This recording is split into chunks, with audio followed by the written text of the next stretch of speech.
Let's get a little weird. Let's get a little odd. Those sounds you like to hear. We got it going on. It's the OddCast.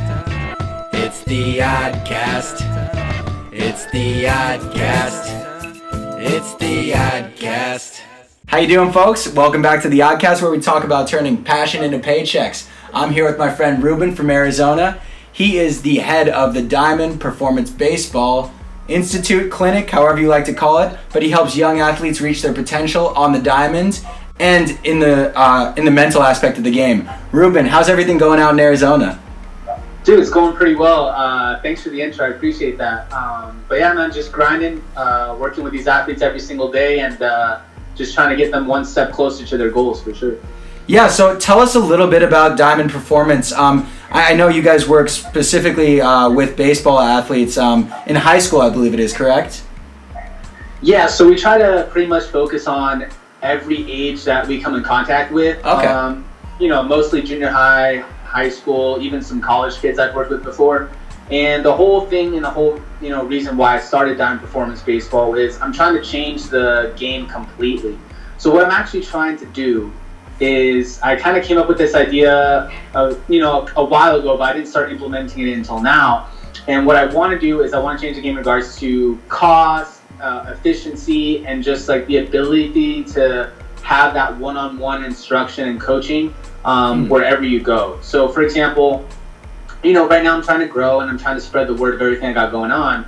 But what I'm trying to do is I'm trying to eventually have these kids have access to, video breakdowns, advice or anything like that at any given time. So, for example, let's say these kids are out in the backyard and, they're pitching with one of their friends or throwing a bullpen or doing something with their dad or, taking some soft toss or batting practice in the backyard or at a park. I would want them to have the access to be able to send a video over to me instantly, and then I can get back to them right away with a video breakdown, slow motion, write drawings on the video, and giving them as much advice as possible instantly, instead of them having to pay all this money, hundreds of dollars, sometimes per hour. Instead of having them go into an academy, they can do it right off their phone. So this is, almost in a way, this is also like an accessibility thing. That's the issue at the heart of this, in a way.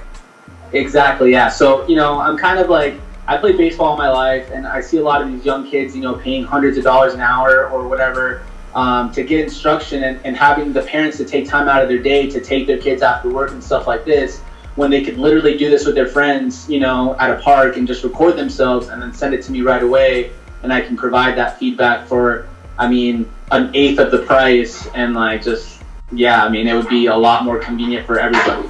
That's awesome. So everyone, guys, just to let you know, you can look him up on Instagram at The Future of Baseball. We're going to put it across the screen. You can look him up on YouTube, Diamond Performance Baseball. He does a great little kind of podcast-esque type of video on there. What's that called again? Yeah, it's Bring the Heat. So pretty much I have kids send me questions on Twitter, or they'll send me questions in the DM or on Instagram, and I'll just try to do it every week. They'll send me the questions, I answer them as much as possible, and do a lot of live sessions and stuff like that as well. That's some great stuff. So, I was going to ask you, so how much of what you do is not only baseball oriented, but kind of whether it be social media, whether it be finding an app in order to edit these videos and give them video breakdown, how much of the work that Diamond Performance does is oriented in that? Because it sounds like that's a big part of what you guys are attempting and doing. Yeah, definitely.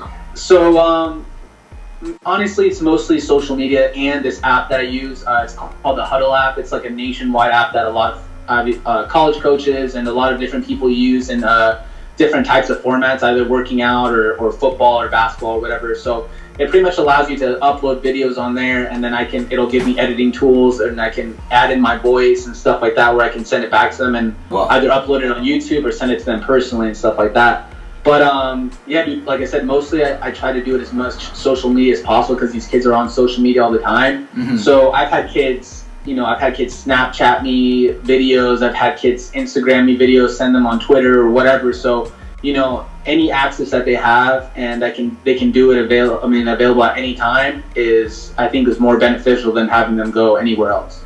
Yeah, that's totally cool. I think, I mean, one of the things that I always like to discuss with a guest is you know, in a world where we sometimes focus on like the negativity of things, especially the negativity of social media, it sounds like you've really taken advantage of all the positives of social media. I mean, frankly, we met through social media. I mean, that's a great, exactly, yeah. And I think that's pretty awesome. It kind of speaks to the power of, you know, like, I watch a lot of your live videos, and you're always talking about, you know, whether it's positivity or just kind of being motivated and determined. I think that kind of speaks to that. You know, you took social media and you don't look at the negative aspects of it. You're taking it and using it for positives. You're using it to reach out to a certain demographic that you're trying to reach, and it seems like it's been pretty beneficial.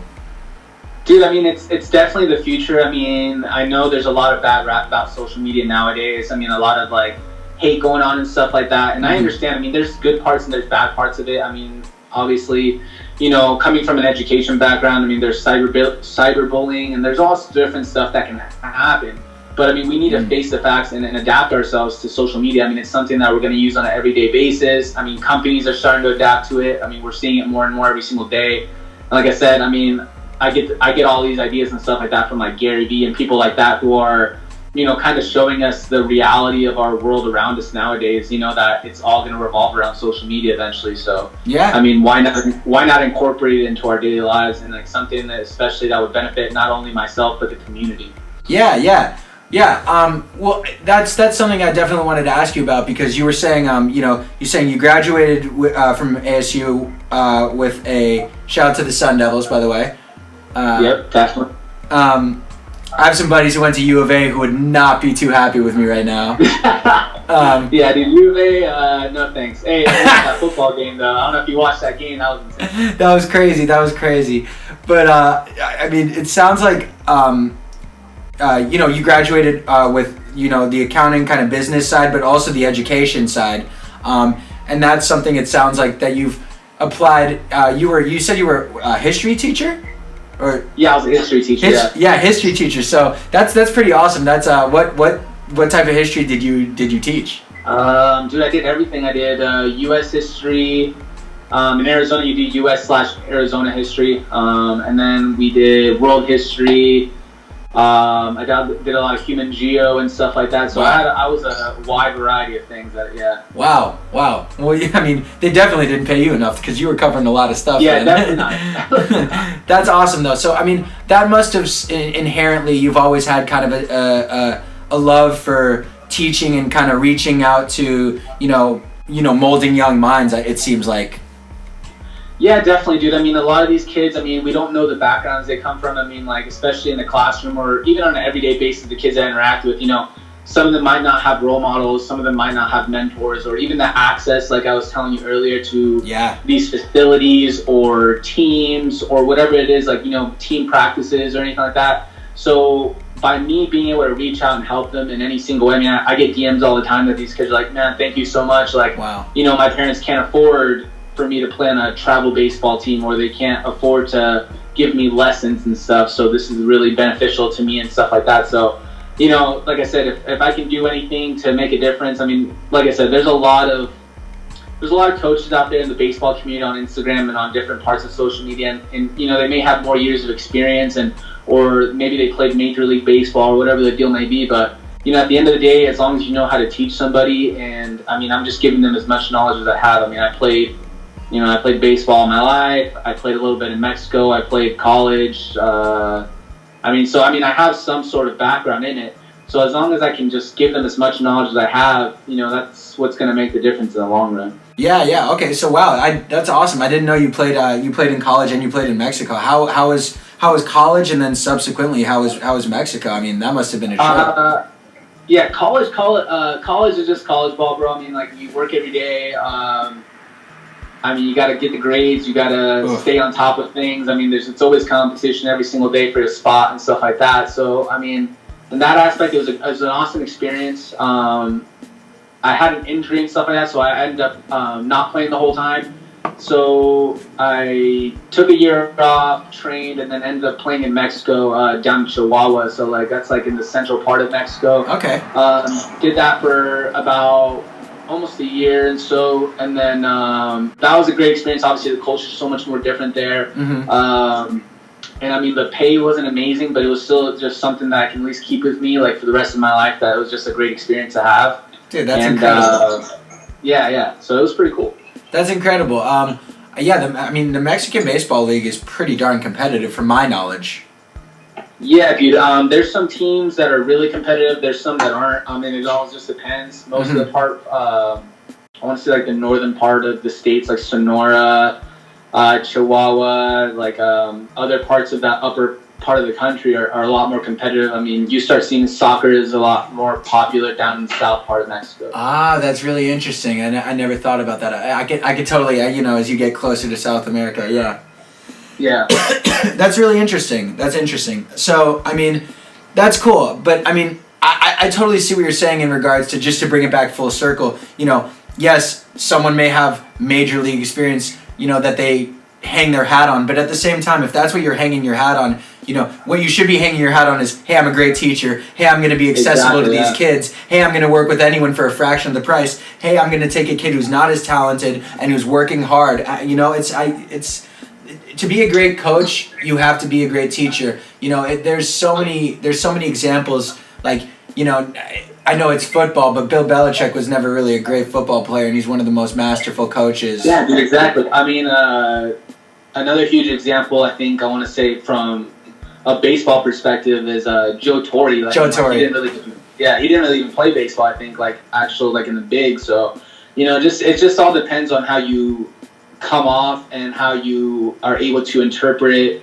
different things. I mean, you can play Major League Baseball and retire or whatever, and then you want to get into teaching kids, but if you don't know how to interact or if you don't know how to actually teach itself, it's not going to work out for you, you know what I mean? Not and even close. Like I said, I mean, especially being here in Arizona or a lot of part on the west part of the region where a lot of these players decide to retire afterwards and they want to, work in these academies and stuff like that, by all means do so. But they need to understand that just because they played Major League Baseball, just because they played college or whatever awards they may have received, doesn't mean that they have to charge. I mean, I've seen as crazy as like $150 an hour, you know what I mean? So like, it's something that shouldn't be as, exclusive, I like to call it, like for like upper middle class people instead of, everybody. Yeah, absolutely. That's wild. I mean, it's so interesting. Baseball is a sport where, you do think of it as you need a bit more financial backing because, especially once you get up to a higher level because, I mean, most people don't even realize that, a first baseman's going to wear a different glove than the rest of the infield and this and that, I mean, then the third. But, that's really cool. And I think there's another sport that could really use that is golf. I mean, I think golf needs to be way more widely accessible. It always really angers me sometimes when I watch these like PGA commercials and they're like, how do we get the youth involved in golf? Well, it's like, if a round didn't cost $160, then the youth would be involved. Dude, I know, that's crazy, dude. Like, that's what I'm talking about. I mean, like, I feel like, depending on the sport, there's just so much different demographics. I mean, like, for example, golf. You watch golf on TV. I mean, I like to watch it sometimes, and you watch it, and like the commercials are on there, either Mercedes, Rolex, or like prostate pills. Yeah. Financial advisors, prostate exams. Yeah, it's. Dude, yeah, it's crazy stuff like that, and I mean, in regards to different sports, like I started this. I eventually want this to grow so big that my whole vision of this is that eventually it won't just be baseball. Eventually I would love to hire, eventually if I got big enough, I would love to involve other sports and then have like a group of people that can do the same thing I'm doing right now but with other sports, you know what I mean? Dang. So like, for example, in my head, what I think of this is eventually it's going to be, it's going to be big. And eventually, I can give jobs to, college kids, people playing college. Like, if you play college baseball, you need this quick job. You can just jump on the app or jump on this thing, and then you can help kids out for, an hourly pay or whatever, something like, I'm getting back to possible, you know what I'm saying? Ooh, my man has a vision. I like it, dude. Wow, that's insane. Holy moly. No, I can totally see that. I mean, because what's to say, like, a college athlete wouldn't be down to, some junior varsity kid is like, hey, I'm having trouble getting around on the fastball, the inside fastball. Yeah. Like, is there anything I can do to keep my swing more compact? Or, I don't know too much. I'm talking out of my what. No, you're good. Yeah. I'm acting like I know what to say to a baseball player. But, yeah, that's really cool. And I think, the overall idea of what you're doing is so freaking powerful, too. There's no way that, access to, in this day and age of social media, there's no way that access to anything should be limited by demographics. Yeah, exactly, dude. And the thing is too with everything, like you said, social media. The another thing that I think about with this thing is I like to think of this kid has a baseball tournament on Saturday and it's Friday night and he's freaking out about his pitching or something, and he can just send the video over and hey dude, would you give me advice for tomorrow or something, or just something quick like that. Or even if he's just yo, I'm freaking out, I need someone to just tell me hey, yo, it's all good, this is a mental thing, you want let's talk through how you're gonna address the first 3 batters in the first inning. Something. Yeah, exactly. Something just something simple like that. And the whole plan with this is like I said, I don't charge it now. I don't do anything like that because I'm just trying to get my name out there. I'm trying to help as much as possible. Maybe one day I will. Yeah. But for right now, I'm helping as many people as possible. But I want it to be I don't want it to be oh, you have to pay me per video. You have to pay me per advice. It would be literally a low monthly subscription. Just something month to month. If you don't want to do it anymore, you can cancel it. It's not even a big deal. And then that's it. I think it'd just be so much better than paying all these hundreds of dollars from these parents. Not only do they already pay hundreds of dollars for these kids to play on these club and travel ball teams, but they still have to pay for lessons or whatever. So that's wild. No, that sounds frankly, it's a little bit of highway robbery. There's no way because even when I was a kid, it was just Little League was Little League, and you just joined Little League. There was no and now I feel I think social media has also helped in a way those $150 per hour people gain a certain following. Oh yeah. So yeah, there is a negative of it, but look, here we are, discussing a way to address the negative of it and using social media to combat that negative. Yeah, dude. So much has changed. Honestly, even me growing up playing, there wasn't all this big travel ball teams and showcases and tournaments and stuff like that. And now it's absolutely huge. Just to take an example, my little sister plays soccer out here with this huge big club, and all they do is travel out of state every month. My mom and dad are paying airplane tickets, uniforms, and it gets crazy, dude. They probably come to the San Diego one. There's a huge San Diego soccer tournament all the time, San Diego Surf Cup. Oh yeah, she's been out there a couple times. It's crazy. The club teams, whatever sport it is, it has its advantages. Sometimes I understand that. I would want my kid to be involved as well because, they provide them with the scouting and there's college contests and stuff like that. But I like to do that as well. I'll do the same thing with these kids. I've helped kids, try to kind of get in contact with schools or help them write their recruitment letters or anything like that. Whatever I can do to help. Well, dude, you've been through that process of playing college ball. I think that's a very hard transition, because college ball, most people may not even know this, if a kid's getting recruited to play college, they're probably also, they might go in some random round in the draft as well. Yeah, exactly. You just never know. Exactly. So it is such a process of I feel that going from high school to college ball is such a huge transition, and then of course, college to the pros again, but it's such a wild transition. It's awesome that you're providing someone an outlet to, A, review their skills, but B, also, hey, this is what you do, this is what you want to write on the essay, this is what you want to write on the essay, but this is, how you want to address, certain issues. It's awesome. So, I got to ask, what position did you play? I originally was pitching and stuff, and then I ended up playing outfield, and then I ended up playing second base. So, just a huge transition all over the place. Obviously, depending on the level, I pitched in high school and then went to outfield when I was in college, and then they moved me to second base. And then, so I had a huge transition because, going to college, I had never played second base before, so I had to really transition into that position. But, that's just this thing that kids need to learn, is that they need to transition to all different types of positions. You can't be comfortable in one spot because you never know, the needs or the wants of the coaches. I mean, whether it's high school or college, you need to adapt yourself. You know what I mean? I feel like, that's been a bigger thing, not only in baseball, but in a lot of sports. There's been kind of a transition to more positionless athletics. Oh yeah, definitely. I mean, I see that a lot in like football nowadays, and like even basketball, kind of. I mean, basketball I think is a little bit different, but football you see it a lot. Well, yeah, I mean, like Ben Simmons bringing the ball up the court is odd to look at. Yeah, definitely. Yeah, but I mean, like, I mean, it was just like, it was so odd when, like, just to bring up one that everyone knows, like when Jeter and A-Rod were fighting over who was going to play short and who was going to play third, it was like, dude, why should it be a big deal? Like, you should both be able to play both. And like, I know that, one's going to be better here or there, but like, you both are stud athletes with great range and great arms. You should be able to play both. Oh yeah. Frankly. Either way, you should be able to play both, or you're eventually, you're going to be good at either position. I mean, you're a professional baseball player. I mean, you're precisely. Be good, yeah. Precisely. So, I have to ask, obviously, I'm a Diamondbacks fan. Oh, Diamondbacks fan?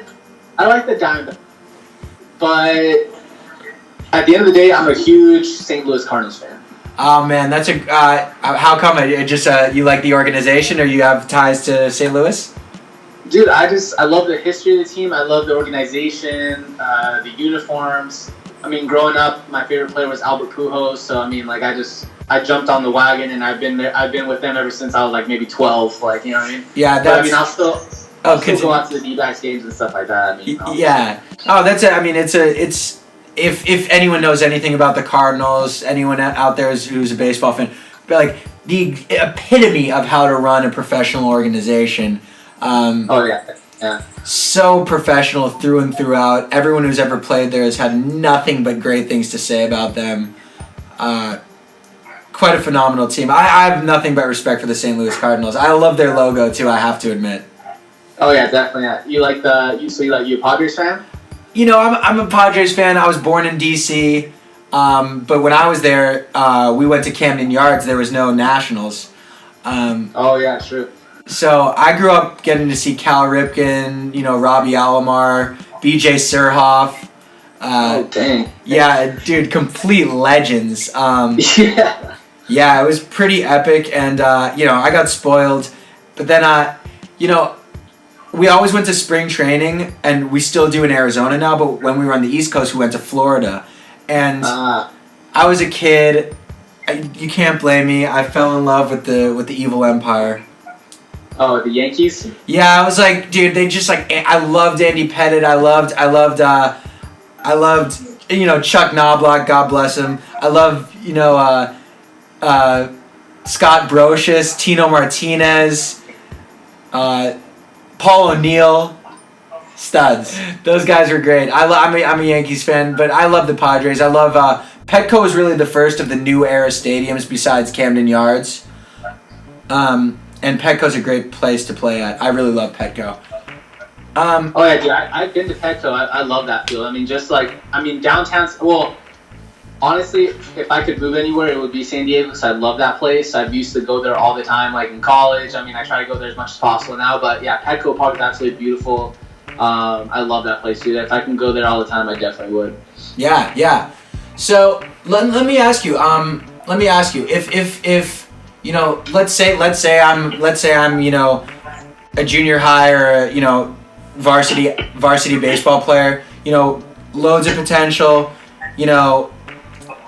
Putting in the proper work, the mental game is there too. What are the things that I can do to basically enhance my chances of staying on track, in order to make college, and then throughout college, hopefully get drafted out of high school.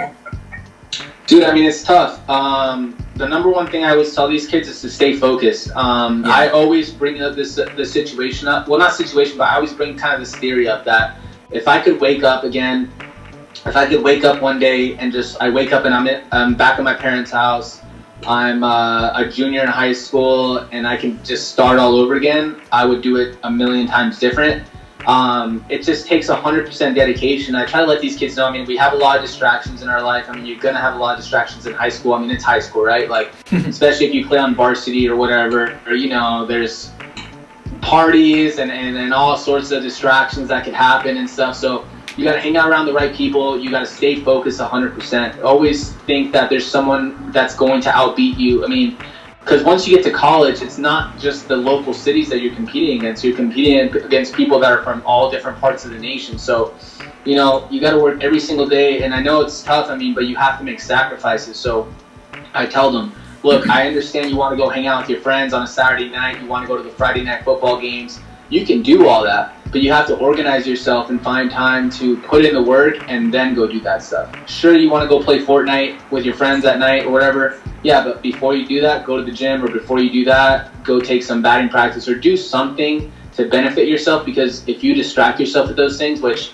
you know, I've experienced stuff like that as well. And like I said, if I would have not distracted myself, I mean, I can just tell you right now, I mean, I'll be straight up about it. I mean, if I was not distracted in high school, I had letters to LSU, I had letters to USC, I had different parts like that I could have went and played, but since I got distracted and, you know, decided to hang out around just, you know, the whatever crowd or the party crowd, I didn't focus on that stuff, and I ended up just playing, you know, a junior college before I went to ASU and stuff like that. So, you know, it's a big opportunity, and it's something that you need to take seriously when you're an athlete. I mean, it's just it's time and sacrifice. I mean, I read articles on Derek Jeter and stuff like that, and you know, he sacrificed his whole 4 years of high school to make it to where he was. And, you know, a lot of people think that's not worth it, or a lot of people don't want to do that, and that's what separates the great athletes from the good athletes. You know what I'm saying? Like, I mean, in any sport, football, basketball, I mean, like anything like that, it's a huge difference that people don't realize the time and sacrifice you have to make in order to get to that level. Yeah. I mean, no, I think that relates. That's a really good point. I mean, I appreciate you sharing that. That's pretty deep. I think that's kind of interesting into, like, you know, the whole passion to paychecks thing. It's like, dude, yeah, you might be tired when you get off your 9 to 5, but like, you're still putting in that work to do what you need to do for Diamond Performance, or to enhance your brand the way you want to enhance it for the day. I mean, you were saying you're talking to your girlfriend, you were saying, oh, if I didn't do anything for Diamond today, I'm feeling like I messed up a little bit, you know? Oh, yeah. And like, I think that can relate back to like your advice to these, you know, young guys and gals out there. You know, you might be tired from, you know, going to school from, you know, 7 to 3, you know, busting your butt on homework, but like, go out there and get some BP while there's still light, you know, grab some throws with your buddy from down the block, you know, go on a run, do some sit-ups. And like, you know what's funny about that? When you're playing Fortnite after doing that, or when you're like, when I'm sitting back and I publish the video that I stayed up all night to publish, or when you're sitting there and you've seen Diamond Performance put on this great promotion that you stayed up all night and you're in your accounting job the next day and grinding, that's going to feel so much better. Oh yeah, dude, definitely. Yeah, you feel so much better because like, you're like, at least I did something, you know? Exactly. I'm not gonna lie, like, I'll go days, like sometimes I go days if I don't post or if I don't do something, I feel like I failed. I'm like, damn, dude, I should have done something. Or if I skip out on a week and I don't do a YouTube episode or something, like I'm slacking, you know what I mean? Like, and I keep thinking to myself like either like Gary Vee's yelling at me, or like you know what I mean? Like, or like, you know, I mean, to be honest, like, I mean, there's people out there that are working on their businesses every single day, dude. Like, they want more than I do sometimes. Like, I think about it like that. So I'm like, man, if I don't post today, if I don't do something, and I've gone days where I haven't, I'm like, someone did, you know what I'm saying? So, I mean, I don't know if you follow really like the baseball community, but like there's guys out there who, you know, grind like baseball lifestyle. I mean, he's a huge dude. Shout out.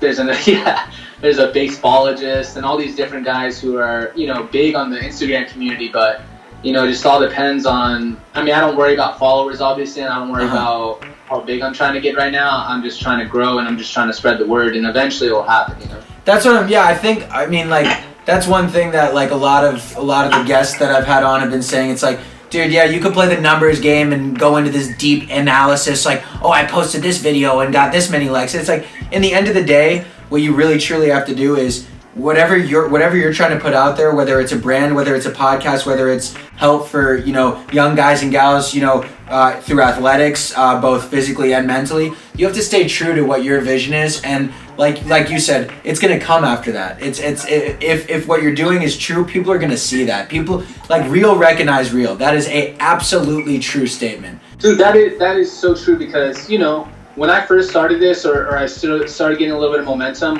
you get those DMs. I mean, I'm sure you have too, hey, dude, I'll sell you my page, or hey, you should link up with us and we can get you whatever followers, and then that's cool, but I want genuine things, you know what I mean? I remember I've gotten, I mean, I'm not gonna lie, I've gotten approached by these either their kids are 12 years old or 13, or these little teenage kids that have these huge pages or whatever, and they're like, hey man, PayPal me $5 or stuff like that, or whatever the deal is, they'll be like, hey, do this, and this, or join our group and we can get you a bunch of followers. And I keep telling them, you know what, I'm just trying to get genuine people who want to follow me. I'm I'm not going to get a bunch of bots or fake followers just to look like I have 50,000. I mean, dude, that's not going to get me anywhere, you know what I'm saying? No. And it's so one of my buddies and me are talking about that. One of my buddies who helps me kind of grow the following of the page, he was telling me, he goes, it's so obvious because you'll post a video and you'll get 50 views. It's how do you only have 50 views if you have, thousands of followers? Oh, yeah. I mean, you see that all the time, yeah. Exactly, and it's so darn obvious, and I hate to say it, then you even subconsciously, I'm not one to be oh, it only has this many views, but I subconsciously am oh, they're probably paying someone to do a little weird shit for them, right? Yeah. And not to, but anyway, I mean, I think also too, how much more do you value, how much more do you value getting a message from some kid saying, hey, I wouldn't have had access to coaching but for you taking your time, more so than getting 10 more followers who are random and not even responding to your content? I mean, because that's the goal. My goal is, we've been so lucky to have people actually reach out to us at this point saying, hey, I love what you're doing and I'd love to be on the podcast. And to be honest, it makes me want to freaking cry. It's the biggest honor ever.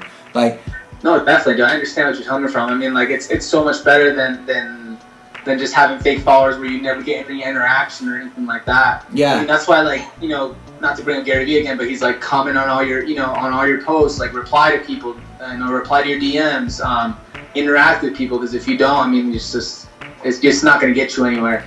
Yeah. And, I don't know, I've had some of my posts or whatever have gotten thousands of views, and I don't even have whatever thousands of followers, so it just all depends on when you post and the amount of people that it gets to, and I mean, eventually it'll happen, so there's no rush in it. We're both young, like I said, I mean, I try to kind of keep that in the back of my head all the time, that I'm 27, it's gonna happen when it does, and there's no rush into it. Yeah, absolutely. So let's shift away from a bit of the baseball training, the social media stuff, to dude, we got to talk a bit about baseball. Baseball last year was nuts.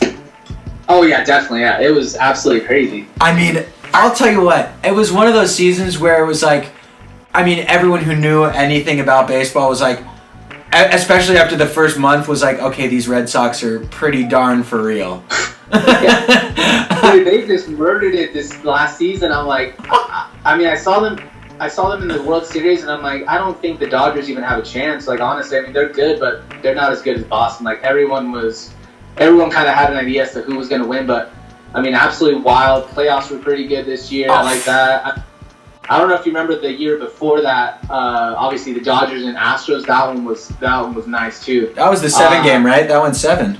Yeah, dude, that one was nice. Yeah. This one was good. I mean, it was great. I mean, lots of awesome moments, but definitely a season to remember. And I like that it's ramping up again. I like that we're seeing a lot more home runs. We're seeing a lot more just action-packed and stuff like that. I mean, there's a huge thing with baseball, supposedly we're losing fans, and it's not getting as popular as it used to be, back in maybe the 90s or the 80s, but hopefully we'll see how it goes. I mean, I feel baseball and the NBA and stuff are the two that need to really grow. I mean, you think about, we were talking about earlier, you think about the Premier League and you think about soccer, how huge it is, dude. I mean, I see I see these pages like Cristiano Ronaldo or Messi's like Instagram and stuff. Like, it's wild. Like, you don't even see that like really with like, I mean, you think of like LeBron James or stuff. I mean, like, not as popular as those guys. It's wild. No, I mean, it's a religion over there.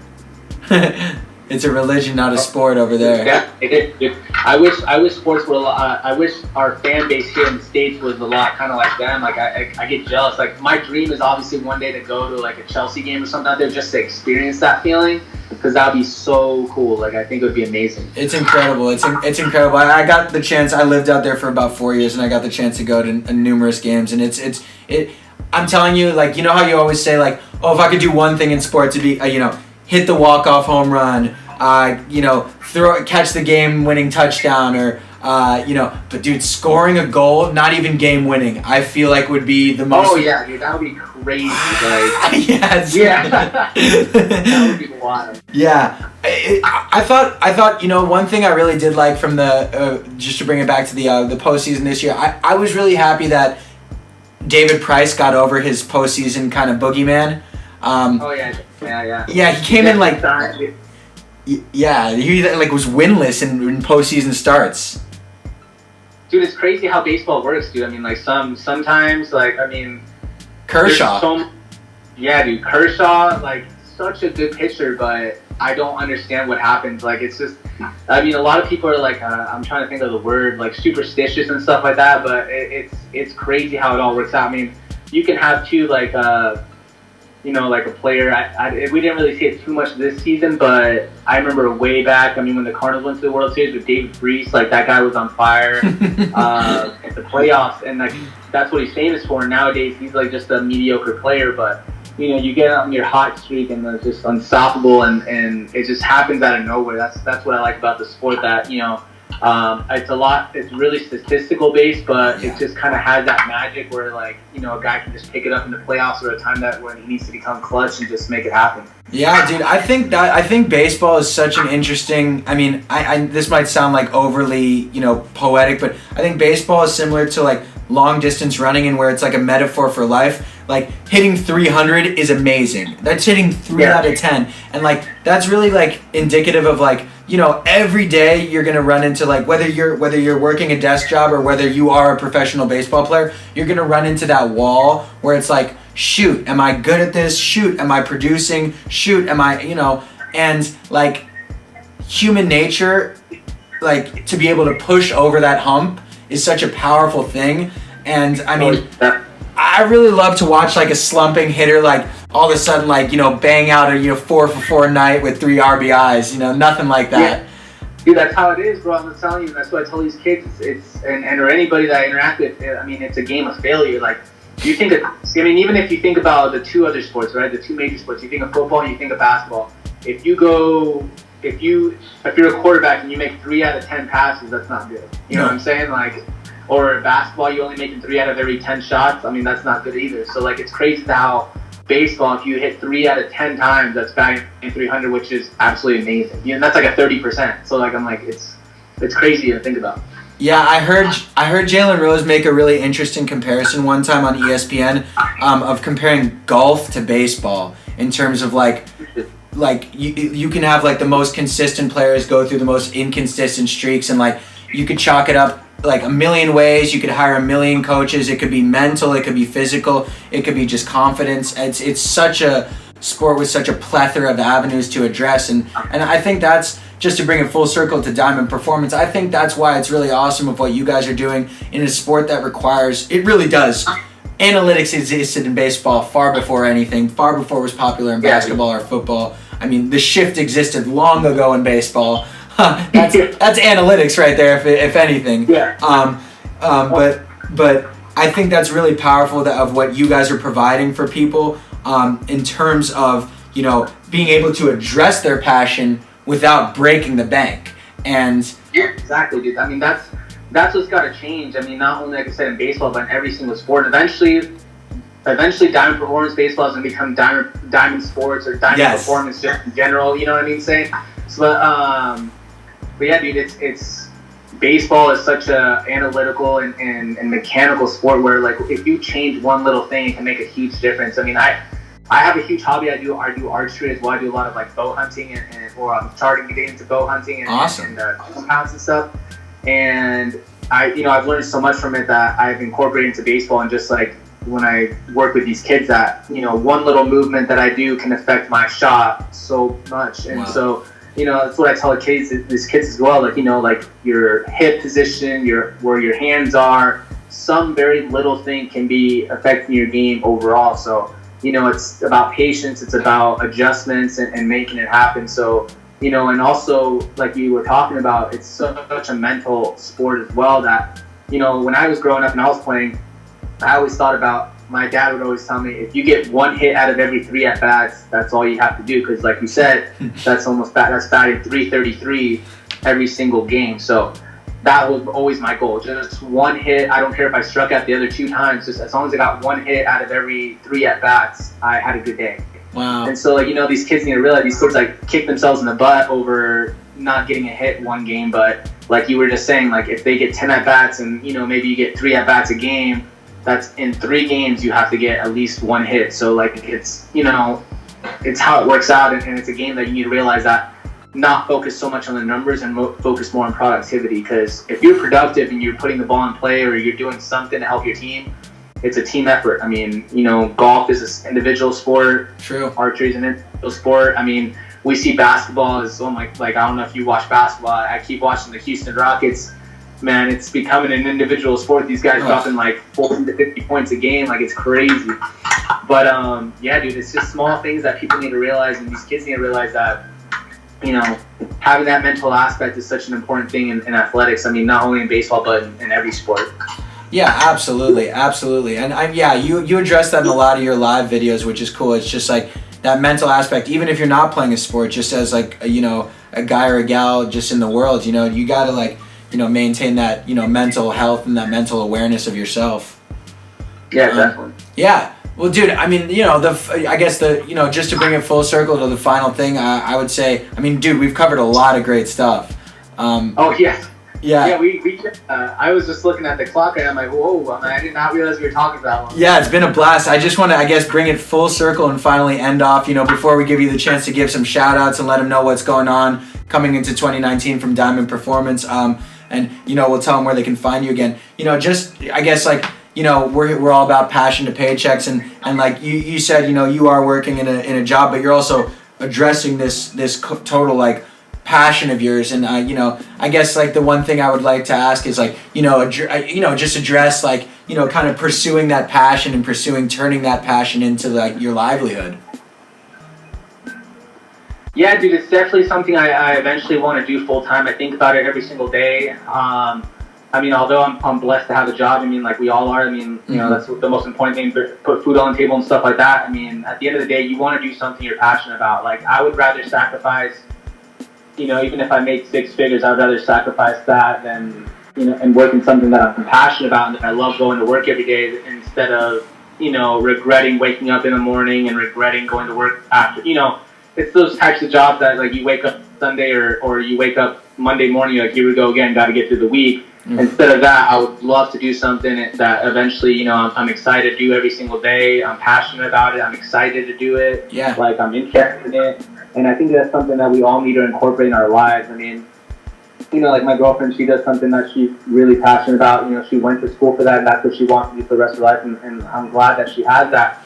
I mean, but there's just so many of us out there that either we're trying to make that happen or, we kind of step back from it because we're scared of, failing, or we're scared of, oh, that's not going to work, or that'll never make me any money to make a living and stuff like that. But, I mean, not only are we doing this right now, but I want everyone to be able to do that, eventually open up your eyes that it is possible, like Gary Vee says, if you like to talk about Hot Wheels or something, you can make a living out of it. Just, you got to find a way to do it. Yeah. So I don't care how long it takes me. I'm eventually going to want to do this full time. So I'm really, like I said, fingers crossed that it works out. So as long as I keep doing it, hey, I mean, we'll see how it goes. Well, dude, I mean, we'd love to have you back on as it keeps growing. We'd love to keep helping the promotion of Diamond Performance. And like I said, my man Rubin out in Arizona, again, you can find him at The Future of Baseball on Instagram. You can find him on YouTube at Diamond Performance Baseball.